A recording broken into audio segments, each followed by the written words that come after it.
गुकार हंधकार स्याद्रुकारस्तन्निरोधक अंधकार निरोधत्वात् गुरुरित्यभिधीयते सद्गुरुदेव चरणारविंदेभ्यो नमो नमः। श्री मंगलमूर्तये गणपते नमो नमः।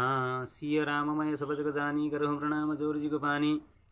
आप सबके हृदय में विराजमान सीताराम स्वरूप साक्षात राधा कृष्ण के युगल चरणारविंद में नमन करते हुए आइए आप सबसे पुनः मिलने का सौभाग्य प्राप्त हुआ।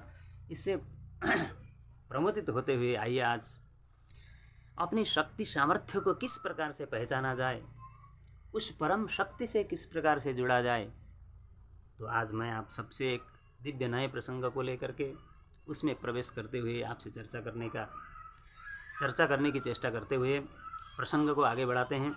अभी जो है गुप्त नवरात्र का परम पावन पर्व चल रहा है। माघ शुक्ल प्रतिपदा से नवमी पर्यंत श्री देवी मैया की आराधना की जाती है। इसमें देवी मैया की आराधना से लाभ क्या होता है, इसको किस प्रकार से किया जाता है, इससे मनोवांछित कामना किस प्रकार से पूर्ण होती है और हम किस प्रकार से शक्ति संपन्न होते हैं, इसको चर्चा करते हुए मार्कंडेय पुराण के अंतर्गत एक बड़े धार्मिक राजा हुए सुरथ, जो चक्रवर्ती सम्राट थे। संपूर्ण भूमंडल के प्रजाओं का पालन करते हुए अपने राज्य की सेवा कर रहे थे। एक दिन क्या हुआ, कोला विध्वंसी नामक शत्रु ने चारों तरफ से उन्हें घेर लिया। बंधुओं, जब कोला विध्वंसी नामक शत्रु ने जब उनको चारों तरफ से घेर लिया तो वे आकुल व्याकुल हुए। अंत में वे पराजित हुए। जब पराजित हुए तब अपने निवास में आकर के रह रहे थे तो उन्हें उसके बाद ये पता चला कि जो उनके अमात्यगण हैं, मंत्रीगण हैं, वे भी शत्रुओं से मिले हुए हैं।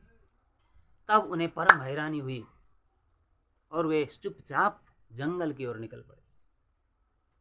इस बात को सोचते हुए बड़े दुखी हुए कि जो मैं जिनकी सेवा शुश्रूषा में कोई कमी नहीं रखता था, वे जो मेरे परम मित्र अमात्यगण हैं, मंत्रीगण हैं, वे भी शत्रुओं से मिले हुए हैं।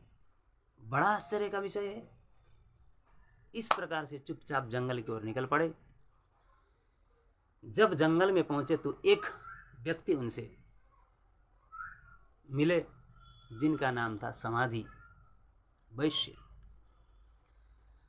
उनसे मुलाकात हुई, उनसे प्रश्न किया, आप क्यों इस प्रकार से घनघोर जंगल में, इस घनघोर जंगल में आपका कैसे आना हुआ? तो समाधि वैश्य ने कहा, महाराज, मैं ठीक तो नहीं बता पा रहा हूँ कि मुझे किस प्रकार से आना हुआ, लेकिन सच ये है कि हमारे जो परिवार वाले हैं, पत्नी पुत्र आदि ने मुझे घर से निष्कासित कर दिया, जबकि मैं उनकी सेवा में अहर्निश रात दिन मेहनत करते हुए उनकी सेवा शुश्रूषा में ही लगा रहता था, लेकिन फिर भी मुझे उनके द्वारा निष्कासित किया गया। तो मैं बड़े खिन्न मन से इस घनघोर जंगल की ओर चल पड़ा ताकि इस घनघोर जंगल में एकांत में जो है प्रभु का स्मरण किया जाए। तो अभी आपसे मुलाकात हुई है, मुझे पता चला है यहाँ पे एक मुनि रहते हैं जो बड़े प्रफुल्लित, प्रमोदित, आनंदित, उमंगित होते हुए शक्ति की उपासना करते हैं, देवी की उपासना करते हैं। तो राजा सुरथ भी अपने दुख को मन में लिए हुए उनके साथ हो लिए और मुनि के समक्ष आकर के साष्टांग दंडवत करते हुए मुनि से प्रणाम करके विराजमान हुए। मुनि ने प्रश्न किया, आप लोग इस घनघोर जंगल में किस प्रकार से पधारे? आप लोगों का आने का क्या कारण है? तो राजा सुरथ ने कहा, महाराज, मैं चैत्र वंश में उत्पन्न हुआ एक चक्रवर्ती सम्राट राजा सुरथ हूँ। समस्त भूमंडल में प्रजाओं की सेवा करते हुए राज्य का संचालन कर रहा था। एक दिन अचानक कोला विध्वंसी नामक शत्रु ने मुझे चारों तरफ से घेर लिया। मैं अपनी शक्ति सामर्थ्य के अनुसार उनसे लोहा लेता गया, लेकिन अंत में मैं पराजित हुआ। तो अपने निवास में आकर के विराजमान हुआ। तब मुझे पता चला कि जो मेरे अमात्यगण हैं, जिनकी सेवा में मैं कोई कोर कसर नहीं छोड़ता था, वे भी शत्रुओं से मिले हुए हैं और मुझे राज्य से च्युत करना चाहते हैं। तब मुझे बड़ी हैरानी हुई और मैं चुपचाप जंगल की ओर निकल पड़ा। तो इन मित्र से मुझे इनसे मुलाकात हुई और इन्होंने कहा कि आपका दर्शन किया जाए, इसलिए मैं आपके समक्ष उपस्थित हुआ हूँ। और ये तो समाधि वैश्य हैं, ये भी जो है घर परिवार द्वारा निष्कासित हुए हैं, जबकि अहरनिश परिवार की सेवा में लगे रहते हुए इन्होंने अपना समय बिताया। फिर भी हम दोनों की जो समस्या है ये किस प्रकार से है, हमें ये समझ में नहीं आता है। धर्मपूर्वक प्रजा की सेवा करते हुए जब हम सत्कर्म में प्रवृत्त हैं, फिर भी हमारे ऊपर ये विपत्ति आ पड़े, ये कष्ट हो, ये संकट हो, बड़ा ही आश्चर्य है, बड़ा ही आश्चर्य है महाराज। ये किस प्रकार से ये संभव है। तब मुनि मुस्कुराते हुए मुनि ने कहा, तन्नात्र विस्मयकार्यो योग निद्रा जगतपति। इसमें महामाया प्रभावेण संसार स्थितिकारिणा तन्नात्र विस्मयकार्यो योग निद्रा जगतपते है। ये महामाया का प्रभाव है, संसार का जो चक्र है, महामाया के मोह से जो मोहित हो जाता है तो वो कुछ भी करने को तैयार हो जाता है। तो माया के मोह से ग्रसित होकर के व्यक्ति दुष्कर्म में प्रवृत्त हो जाता है। और ये जो घटनाएं हैं ये संसार की सामान्य घटनाएं, इस प्रकार से हमको देखना चाहिए। उसमें कोई विस्मय होने की जरूरत नहीं है।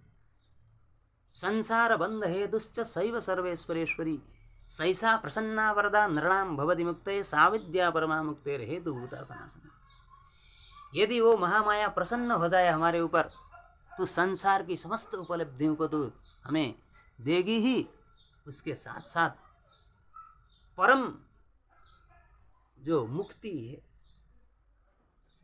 परम दुर्लभ वस्तु जो मुक्ति है वो भी हमें दे देती है। इसलिए यदि हम उस महामाया को प्रसन्न कर लेते हैं तो हमें मानव जीवन बनने का, मानव योनि में आने का, मनुष्य बनने का परम सौभाग्य हमें तब प्राप्त हो। इसलिए अपनी शक्ति को पहचानने के लिए, सामर्थ्य को पहचानने के लिए महामाया की आराधना परम आवश्यक है। बंधुओं, महामाया की आराधना के लिए हमें महामाया की आराधना किस प्रकार से करनी चाहिए, उस प्रसंग को मैं अगले वीडियो में आप सबसे चर्चा करूंगा। विस्तार से जानकारी के लिए विस्तार से जानकारी चाहते हैं तो मेरा YouTube चैनल है आचार्य श्री नारायण महाराज जी, उसको YouTube चैनल में जाकर के लॉगिन करिए और सब्सक्राइब करिए, बेल आइकन मारिए। तो इस प्रकार से उसमें आपको नंबर भी मिलेगा और नंबर लेकर के आप मुझसे प्रत्यक्ष मुलाकात कर सकते हैं और इसके बारे में जानकारी ले सकते हैं। और इसका जो अगला कड़ी है ये मैं अगले प्रसंग में फिर आपसे मुलाकात करते हुए चर्चा करने की चेष्टा करूँगा। अंत में, दरबार में देवी मैया के दुख दर्द मिटाए जाते हैं, ठुकराए सताए लोग यहाँ सीने से लगाए जाते हैं। दरबार में देवी मैया के दुख दर्द मिटाए जाते हैं, ठुकराए सताए लोग यहाँ सीने से लगाए जाते हैं। बोलिए दुर्गा मैया की जय, भक्तवत्सल भगवान की जय। बंधुओं, आप सबको राम राम, राधे राधे, दुर्गा मैया की जय। फिर आपसे मुलाकात करेंगे।